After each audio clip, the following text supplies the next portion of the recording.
जय श्री कृष्णा दोस्तों। क्या पितृपक्ष में हमारे द्वारा दिया गया भोजन हमारे पितरों अर्थात हमारे मृत परिजनों तक पहुंचता है? और पितृपक्ष में श्रीमद् भगवद गीता का पाठ करना कितना महत्वपूर्ण है? ये कुछ ऐसे प्रश्न हैं जो अक्सर हमारे मन में उठते रहते हैं। तो चलिए दोस्तों, इन्हीं प्रश्नों के उत्तर को प्राप्त करने के लिए शुरू करते हैं आज की ये वीडियो। दोस्तों, जीव आत्मा अपने अपने कर्मों के अनुसार स्वर्ग लोक या नर्क लोक में जाती है, परंतु कुछ जीवात्मा को नया शरीर धारण करने के लिए प्रतीक्षा करनी पड़ती है और ऐसी जीवात्माएं नया शरीर प्राप्त करने से पहले तक पितृलोक में निवास करती हैं। जब मृत व्यक्ति के परिवारजन पितृपक्ष में पिंड दान करते हैं तो पितृलोक में उस आत्मा को भोजन प्राप्त होता है। और ये कोई काल्पनिक कथा नहीं है।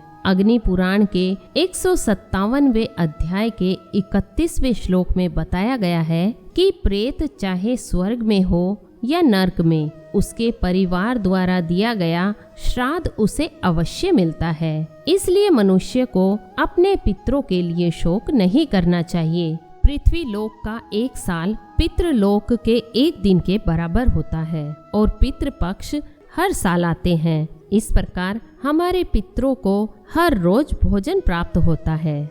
जब ये भोजन हमारे पितरों को हर रोज मिलता है तो हमारे पितृगण हमसे बहुत प्रसन्न रहते हैं, जिससे वे अपनी संतानों को सुख समृद्धि और संतान का आशीर्वाद प्रदान करते हैं। श्रीमद् भगवद गीता कर्म ज्ञान और भक्ति योग से जीवन का मार्ग सुगम करती है। श्राद्ध पक्ष के दौरान श्रीमद् भगवद गीता के 18 अध्याय का पाठ जरूर करना चाहिए। वह बहुत ही लाभदायक होता है। उनमें भी 7वें, दूसरे और 9वें अध्याय का विशेष महत्व बताया गया है। भगवद गीता पढ़ने से पहले प्रथम श्राद्ध के दिन अर्थात पूर्णिमा के दिन दाहिने हाथ में जल भरकर संकल्प ले और कहें कि मैं यह गीता पाठ अपने पूर्वजों की मोक्ष प्राप्ति हेतु करूँगा या करूँगी। वे जहाँ भी हो सुखी रहें, जिस भी परिवार में हो वहाँ पर जैसे वे हमारे साथ थे वैसे ही सुखी रहे।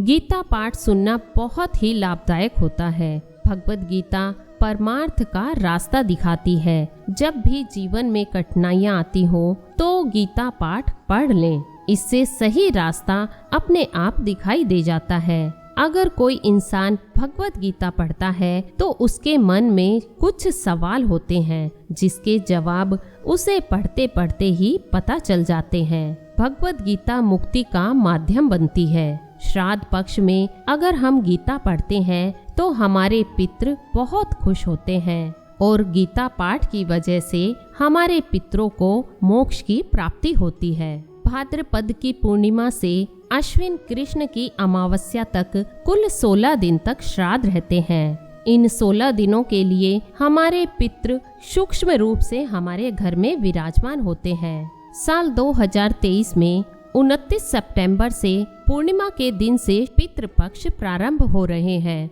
जो 14 अक्टूबर तक चलेंगे। यदि आप संपूर्ण पितृपक्ष में भगवद गीता का पाठ हर रोज करना चाहते हैं तो आपको इसी चैनल पर भगवद गीता के प्रत्येक अध्याय का महात्म्य और पाठ की वीडियो हर रोज मिल जाया करेगी। इन वीडियोस को हर रोज देखने के लिए चैनल को सब्सक्राइब करके बेल आइकन प्रेस जरूर कर लीजिए ताकि वीडियो का नोटिफिकेशन आपको समय से मिल सके। दोस्तों, भगवद गीता का महत्व पितृपक्ष में इसलिए है क्योंकि इसमें भगवान श्री कृष्ण ने अर्जुन को जीवन के विभिन्न पहलुओं पर समझाया, जैसे कर्म, धर्म और मोक्ष की प्राप्ति। यह ग्रंथ सांसारिक और आध्यात्मिक जीवन के मार्ग पर ज्ञान प्रदान करता है। इसका पठन पितृपक्ष के दौरान पितरों की आत्मा को शांति प्रदान करने और उनके लिए आशीर्वाद मांगने का एक उपयुक्त तरीका हो सकता है। आप भगवद गीता को पितृपक्ष के किसी भी दिन पढ़ सकते हैं, लेकिन इसे श्राद्ध के दिन जो पितृपक्ष के महत्वपूर्ण दिन होते हैं पढ़ने का विशेष महत्व होता है। पूजा के साथ गीता का पाठ करने से पितरों को शांति प्राप्त होती है और उनके आत्मा को आनंदित किया जा सकता है। इसके अलावा जब भी आप भगवत गीता का पाठ करते हैं, यह आपके जीवन में धार्मिक और मानसिक स्थिर को सुधारने में भी मदद कर सकता है, जिससे आपका जीवन शांतिपूर्ण और सफल हो सकता है। पितृपक्ष से संबंधित ये जानकारी यदि आपको जरा भी काम की लगे तो वीडियो को लाइक करके चैनल को सब्सक्राइब जरूर करें और कमेंट बॉक्स में जय श्री कृष्ण जरूर लिखें।